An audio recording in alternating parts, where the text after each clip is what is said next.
Bienvenue les lions dans votre guidance du mois de mai. Nous allons explorer ensemble les messages à vous transmettre.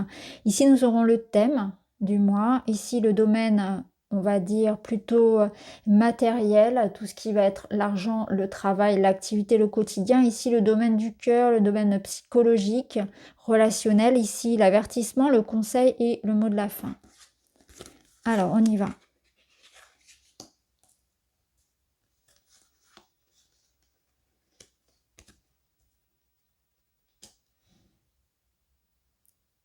Alors le premier message ici, c'est que vous n'êtes pas obligé de vous épuiser.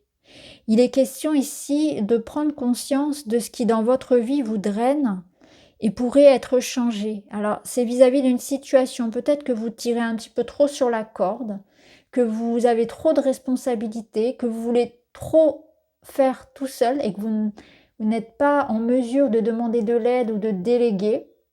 Peut-être que vous-même, vous vous imposez beaucoup de travail, de pression, ou bien c'est dans une situation, mais il est question ici d'un changement d'état d'esprit, de perspective par rapport à ça, et pouvoir déposer un petit peu tous ces bâtons-là. Vous voyez, il y a quelque chose de très très lourd. Alors, on voit que vous êtes très engagé, vous avez vraiment un objectif en tête, et que vous êtes très minutieux. Il y a une envie de bien faire, mais quelque part, ça vous dessert. Parce qu'ici, on vous dit que il y a une situation dans laquelle, en ayant une manière de faire, ou en tout cas déjà à partir d'une vision différente, on pourrait alléger bien des choses, on pourrait transformer bien des choses. Peut-être que ça soit beaucoup plus fluide. Ici, vous avez la carte de la magie, donc c'est une carte de transformation qui vous parle de chance, d'énergie et de synchronicité. C'est-à-dire que là, peut-être aussi qu'on vous dit que pour certains, vous avez donné beaucoup d'énergie dans une situation et que vous êtes prêt, limite, à baisser les bras parce que ça devient beaucoup trop lourd. Et effectivement, ça devient beaucoup trop lourd parce que c'est toute l'accumulation et aussi c'est la vision qu'on en a.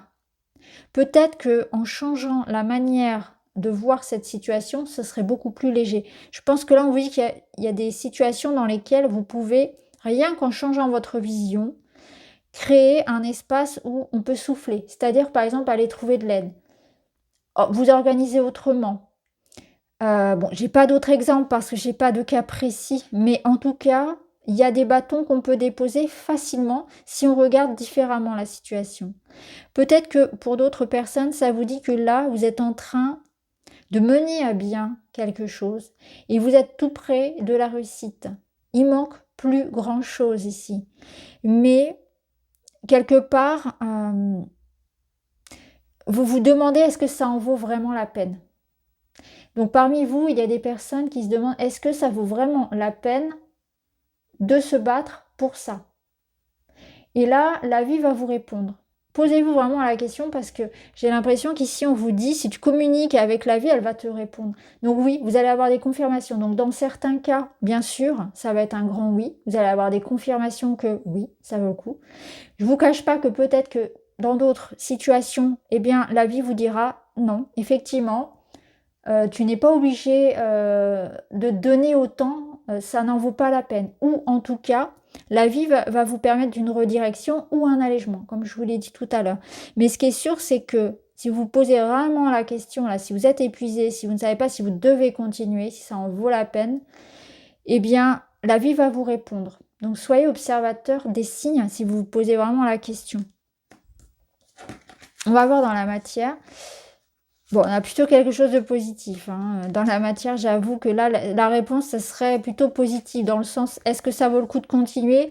Je vous dirais davantage que ça va dans le sens du positif, puisqu'on a quand même de très belles cartes. Créativité, l'étoile, qui est aussi... d'ailleurs, il faut que je cache sa nudité. L'étoile qui est quand même une carte qui parle effectivement de créativité, d'imagination, d'inspiration. On a la carte de l'harmonie qui nous parle de paix, de compromis, d'équilibre. Et donc ici, on retrouve la créativité et on vous dit, utilisez votre imagination. Donc votre créativité, c'est pas forcément uniquement la créativité artistique. La créativité, c'est la force de la vie humaine. C'est cette capacité à se retrouver dans des situations inconfortables, devant des défis, et de savoir toujours trouver les ressources en soi. C'est de savoir se réinventer pour sortir de situations. Vous voyez, c'est un petit peu le voyage du héros où à chaque fois, moi je compare un petit peu à MacGyver, bon c'est un peu le côté voilà, pop culture rigolo, mais c'est un peu ça, c'est comme si on avait une trousse à outils et c'est ce qui nous, quelque part, c'est ce qui nous différencie des robots, hein. C'est qu'on est capable de s'adapter. C'est notre imagination, notre créativité, notre force de vie, notre élan, notre énergie vitale qui fait qu'on est capable de s'adapter à tout. On a cette force de résilience et c'est ça la créativité. C'est cette capacité à trouver à chaque fois au fond de nous la force, la solution, l'outil qui va nous sortir de là.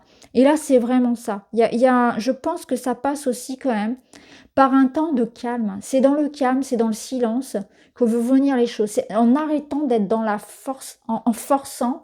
C'est au contraire, c'est en se disant, allez, je pose, j'arrête, je me retire et j'observe et je laisse venir à moi l'inspiration, la réponse. Parfois, quand on est trop dedans, on ne trouve plus la solution. Et c'est exactement ça, la carte ici de la créativité et de l'inspiration, c'est ça, c'est laisser venir à soi, quelque part, la guidance du ciel. Peu importe les croyances qu'on a, hein, c'est la guidance du ciel, c'est une expression, mais c'est de vous-même, bien évidemment. C'est votre moi supérieur, c'est votre âme, c'est votre conscience, c'est l'inconscient qui parle, c'est les ressources en soi qui s'expriment et qui font que on a cette capacité à effectivement trouver les solutions à ce qui nous bloque.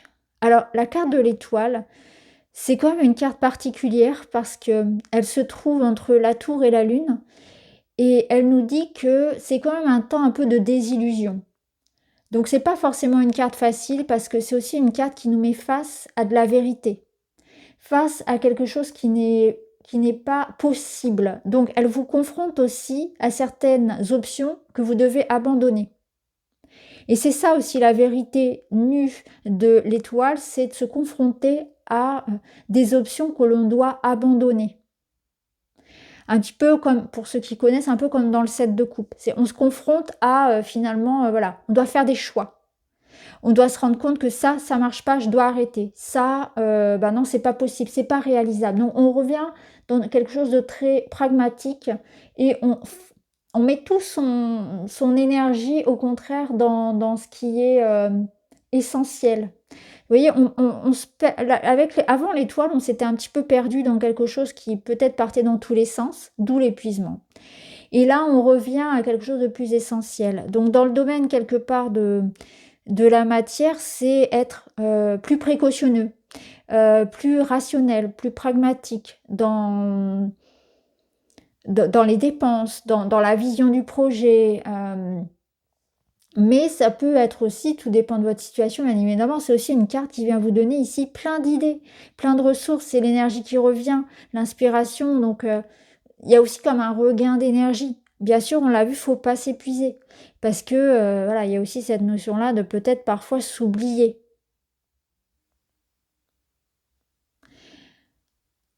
Pour certains, ça peut nous dire aussi d'un accord, hein, de quelque chose qui se trouve par le compromis, hein. Donc il peut y avoir aussi cette notion-là de situations qui vont aussi se régler avec de l'aide, du soutien, comme on l'a vu avec le 10 de bâton, mais peut-être aussi l'idée de trouver un moyen un 50-50 quelque part, trouver un moyen d'apaiser une situation, de de résoudre un problème en étant à l'écoute de l'un et de l'autre, des deux parties en fait. Il y a vraiment quelque chose comme ça.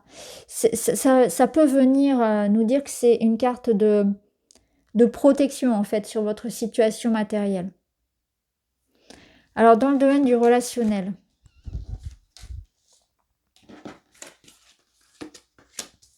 là vous avez de très belles cartes. Là, clairement, soit on nous parle d'amour, donc du couple, un couple stable, un couple solide, un couple heureux et qui a construit comme son nid, comme son cocon, quelque chose de très sûr. Vous voyez, quelque chose sur lequel vraiment on peut dans lequel on se sent en sécurité. Donc vous avez, soit ici c'est votre couple, soit c'est un clan, une famille, famille de cœur, famille de sang, la famille que vous avez choisie, un environnement peut-être aussi, un lieu de vie. Mais il y a quelque chose qui vous apporte de grandes satisfactions. Peut-être que pour certains, il s'agit justement, hein, ce pourquoi vous vous battez, c'est une maison, un foyer, quelque chose de familial. Il y a vraiment cette notion-là de famille, de couple. Peut-être qu'ici, il est question d'un lien, de resserrer un lien, d'intimité, de réconciliation. Ça peut être ça également. Ce qui est sûr, c'est que là, vous allez entrer dans une période quand même assez favorable à tout ce qui va être l'union, l'amour, le soutien, la solidarité et le bonheur en famille ou dans le couple. Et peut-être voilà des festivités avec le 4 bâtons, c'est vrai que ça peut être une énergie de festivité, on retrouve cette énergie-là, on a vraiment l'idée du mariage ici, de l'union, on l'a deux fois, on a ici et sur cette carte aussi, donc c'est quand même intéressant. Et là on vous dit que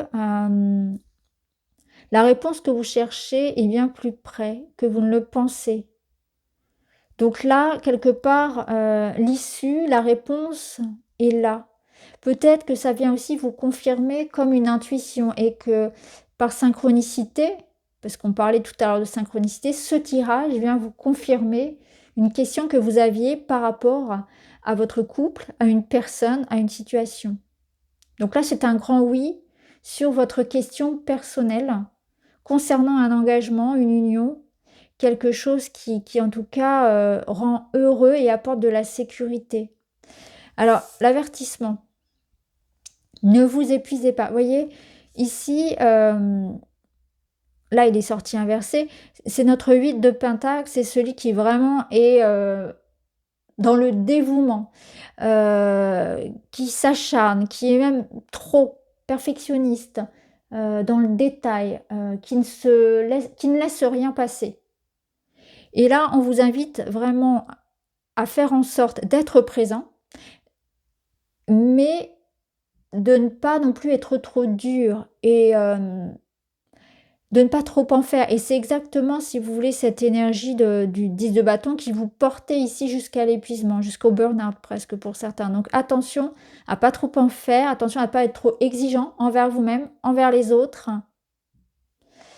Il est question ici de ne pas oublier ce qui est important aussi, donc d'arriver à équilibrer le temps de travail, la famille, un petit peu tous les domaines de vie.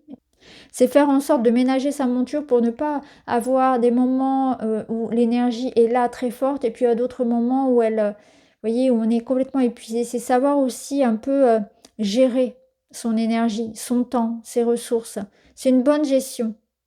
Et c'est une carte qui vous rappelle de ne pas lâcher les choses pour lesquelles c'est important pour vous. Parce qu'à l'inverse, à un autre degré, ce 8 de Pentacle, s'il est inversé, il peut complètement lâcher l'affaire. Il peut se dire, bah, puisque c'est comme ça, si c'est pas parfait, j'en veux pas, et j'arrête tout. Vous voyez, c'est tout l'un ou tout l'autre. C'est si ça va pas bien, je lâche tout. Et ça serait aussi une erreur. Alors, le conseil. Le conseil, c'est d'être attentif aux mots qu'on utilise. C'est d'être attentif à l'impact de nos propres pensées sur nous-mêmes. Donc déjà, il y a quelque part le dialogue intérieur qui est important. La manière dont vous vous parlez va conditionner votre état d'esprit et ça va impacter bien sûr vos actions et donc vos résultats. Soyez indulgents. Observez la manière dont vous vous traitez, dont vous vous parlez, mais bien sûr la manière dont vous communiquez avec les autres. Donc là, il est question d'être attentif à ce qui blesse. Là, ça vous dit aussi que parfois il vaut mieux ne pas surenchérir sur des conflits, ne pas chercher à avoir le dernier mot, ça ne sert à rien. Et ne pas chercher non plus à se justifier. Donc il y aura des situations dans lesquelles ça sert à rien de vouloir argumenter, ça sert à rien de vouloir avoir le dernier mot, chercher à convaincre les gens. il vaut mieux préserver son énergie parce que les mots ont du poids, les mots ont de l'importance. Si vous êtes dans des situations où vous subissez en fait justement la critique, le jugement d'une personne, ici il est question de s'en éloigner. Vous n'avez pas ici à subir l'avis, la colère d'une autre personne. C'est aussi une carte qui vous invite à, quelque part, à vous faire respecter et à ne pas tolérer, dans certaines situations, la manière dont on peut vous traiter. Mais en cas de conflit, parce qu'ici on avait comme l'idée du compromis, peut-être que ça nous dit que vraiment il faut essayer d'arrondir les angles et essayer d'éviter justement d'en arriver à quelque chose qui vraiment soit ensuite impossible à réconcilier. Donc dans le respect quelque part.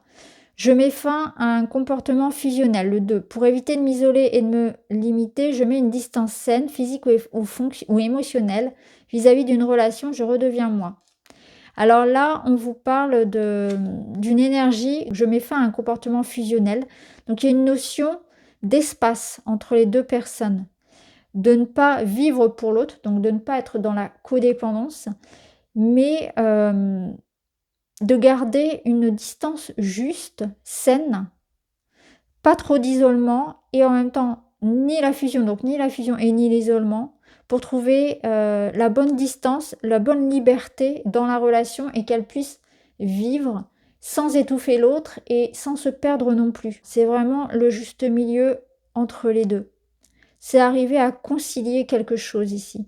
Alors bien sûr, on peut le mettre dans une relation amoureuse, mais on peut aussi le placer quelque part dans un travail, dans un projet, dans lequel parfois on va être trop, on l'a vu, trop investi à s'oublier, et au contraire, parfois on va être trop dans dans l'abandon, voyez. Donc c'est toujours ce juste milieu-là. Voilà pour vous les lions, j'espère que ça vous parle. Je vous remercie d'avoir écouté, à bientôt.